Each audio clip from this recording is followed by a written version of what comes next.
Hello everyone, मैं हूँ माधुरी और आप सब मुझे देख रहे हैं मेरे चैनल ओली द एंजल 396 में।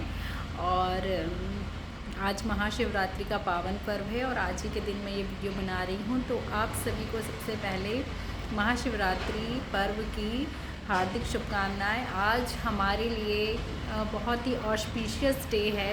एक बहुत ही पावन पर्व रहता है महाशिवरात्रि हम सभी के लिए।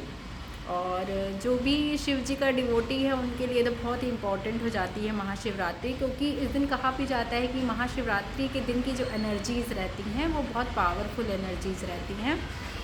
और जैसा कि मैंने अपनी प्रीवियस वीडियोस में भी बताया है कि सभी त्यौहार और पर्व जो भी मनाए जाते हैं एक तिथि पर मनाए जाते हैं, और वो तिथियाँ एक पोर्टल की तरह काम करती हैं हमारी एनर्जीज़ को बढ़ाने के लिए।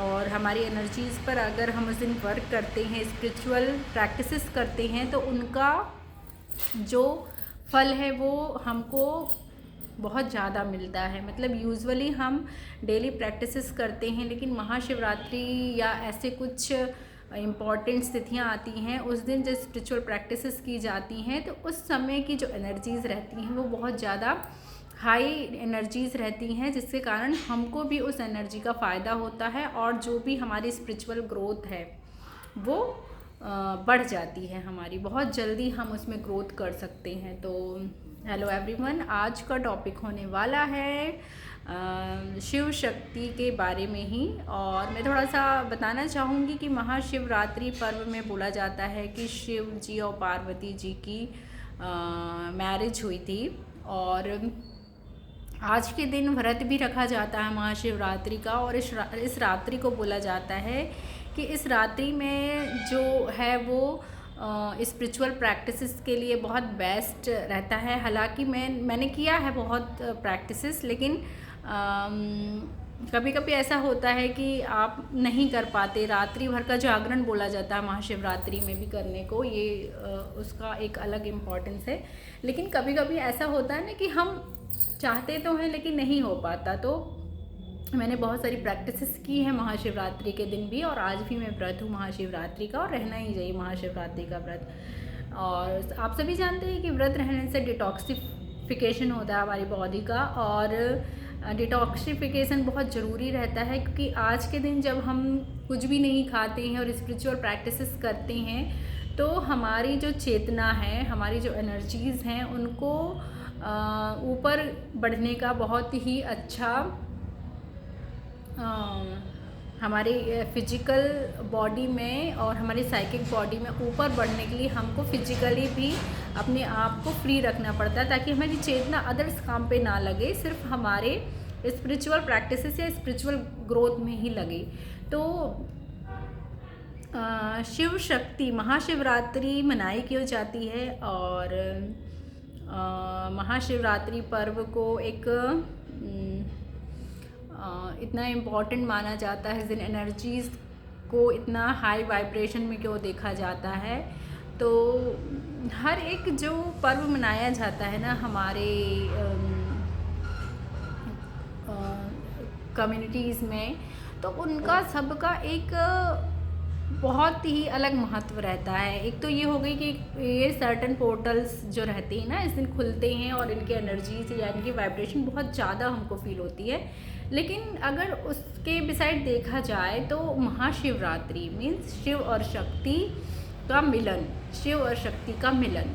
तो आपने कभी सोचा है कि शिव और शक्ति या मतलब हमको इतनी अच्छे से इनकी कथाएं क्यों बताई जाती हैं, शिव शक्ति बैलेंसिंग क्यों बताई जाती है? तो शिव शक्ति को कहा जाता है कि ये भी ट्विन फ्लेम थे, और एक दूसरे को इन्होंने पाया बहुत ज़्यादा तपस्या करके, साधना करके। और जो भी ट्विन फ्लेम्स हैं वो बहुत अच्छे से जानते होंगे कि शिव शक्ति तो उनके आराध्य रहते ही रहते, जितने भी ट्विन फ्लेम्स हैं। तो और शिव शक्ति बैलेंसिंग मीन्स होता है कि हमारे अंदर का ही डिवाइन फेमिनिन और डिवाइन मैस्कुलिन जो पावर्स रहती हैं उनको बैलेंस करना। तो हम सभी चाहे फीमेल हो या मेल हो, सभी के अंदर दोनों पावर्स रहती हैं, फेमिनिन पावर भी रहती हैं और मैस्कुलिन पावर भी रहती हैं। तो हमको उनको कैसे इन्हेंस करना है, उनको कैसे बढ़ाना है, तो वो सब चीज़ें बैलेंसिंग में होनी चाहिए। मीन्स कि अगर फीमेल है तो उसके अंदर भी फेमिनिन पावर और मैस्कुलिन पावर, मतलब डोमिनेटिंग एक पावर नहीं होनी चाहिए, दोनों पावर का बैलेंस हो जाता है ना, तभी हम मतलब बैलेंस में आ पाते हैं, है ना। फीमेल हो या मेल हो, दोनों को इक्वल तभी देखा जाएगा जब दोनों में कोई भी पावर डोमिनेंट ना हो, दोनों एक दूसरे को, मतलब दोनों में ही खुद में बैलेंस हो दोनों पावर्स का, चाहे वो फीमेल हो या मेल हो। तो शिव शक्ति की जो कथाएं हैं, जो शिव पार्वती की कथाएं हैं, वो हमको यही सिखाती हैं कि जैसे शिव और पार्वती जी का देखा जाए तो उन्होंने, शिव जी को बोला जाता है कि शिव जी को पाने के लिए ही पार्वती माता ने हर जन्म में कठिन तपस्या की और फिर उनको पाया, और उनके बहुत सारे जन्म हुए, बहुत सारे 2-3 जन्म हुए, और उन्होंने हमेशा शिव को ही पाने की कोशिश की। लेकिन एक चीज़ मैं आपको बता दूं कि जो पार्वती जी की साधना है वो बहुत ही ज़्यादा कठिन रही है। मीन्स उन्होंने अपने आप को बैलेंस किया है, इतनी ज़्यादा प्रैक्टिसेस की है, साधना की है, तब जाके उन्होंने शिव को पाया है। क्योंकि शिव अपने आप में एक ऐसी पावर है, शिव अपने आप में एक ऐसी अवस्था है जो खुद में बैलेंस लिए हुए हैं। मतलब उनमें फेमिनिन पावर और मैस्कुलिन पावर, दोनों में से कोई भी पावर डोमिनेंट पावर नहीं है, दोनों बैलेंसिंग में है। और रही पार्वती जी की बात, तो पार्वती जी को भी उनके पावर में आने के लिए, उनके जैसे बैलेंस में आने के लिए खुद के अंदर बैलेंस करना बहुत ही ज़्यादा इम्पॉर्टेंट था। इसलिए उन्होंने हर अपनी जर्नी में तपस्या की और शिव जी को तब जाके उन्होंने पाया। और शिव जी को पाने के बाद भी पार्वती जी की, अगर शिव और पार्वती संवाद सुनते हैं या शिव और पार्वती का कुछ भी कहीं भी कोई भी ऐसी कथाएं आती हैं, तो उसमें हमेशा बताया गया है कि शिव जी ना कभी कभी पार्वती जी को अकेला भी छोड़ देते थे। और अकेले इसलिए छोड़ देते थे क्योंकि वो चाहते थे कि पार्वती में जो पावर है, पार्वती खुद एक शक्ति है और उनमें जो पावर है उसको जगाने के लिए वो बोलते थे कि तुम अपने आप में कैपेबल हो, अपने आप में कैपेबल हो किसी भी सत्य को जानने के लिए और किसी भी कंडीशन को फेस करने के लिए। तो कभी कभी वो पूछती भी थी, मैंने कई संवाद में सुनी हूँ, पार्वती जी पूछती थी कई बार शिव जी से कि आप क्यों नहीं चलोगे, आप क्यों नहीं साथ रहोगे, आप मेरे पति हो, आप क्यों नहीं। तो उनका हमेशा से कहना होता था कि तुम स्वयं में इतनी बड़ी पावर हो कि मैं तुम्हारा साथ क्या ही दूंगा, बस तुमको अपने आप अंदर पहचानने की ज़रूरत है। तो शिव जी ने ना हमेशा से मोटिवेट किया पार्वती जी को कि वो अपने आप की शक्ति को पहचाने। और पार्वती जी इनफ थी हर चीज़ करने में, लेकिन उनके अंदर भी जो फेमिनिन एनर्जी थी ना वो बहुत डोमिनेटिंग थी उस समय तक भी।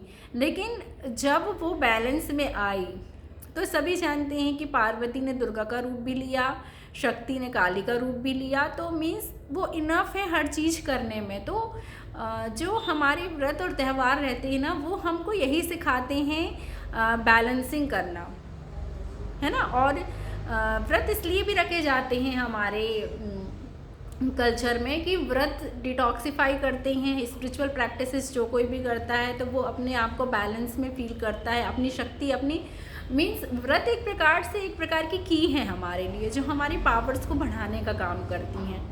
तो ये होता है हमारे कल्चर में मतलब महाशिवरात्रि पर्व या त्यौहार का महत्व। और शिव शक्ति जो हमको मैसेज देते हैं वो यही मैसेज देते हैं शिव शक्ति की खुद में बैलेंस करना। और अगर आप एक रिलेशनशिप में हो, अगर आप किसी रिलेशनशिप में हो तो उस रिलेशनशिप में भी खुद को आप बैलेंस करके कैसे रख सकते हो, तो ये मैं आपको बताऊंगी पार्ट 2 में। और पार्ट 2 भी आज ही मैं करने वाली हूँ इसका, लेकिन वीडियो बहुत बड़ा बन जाता है, इसलिए मैं उसको सोचती हूँ कि कम ही मिनट्स का रहे तो ज़्यादा अच्छा होगा। तो थैंक यू सो मच, हम मिलते हैं अगले पार्ट पे।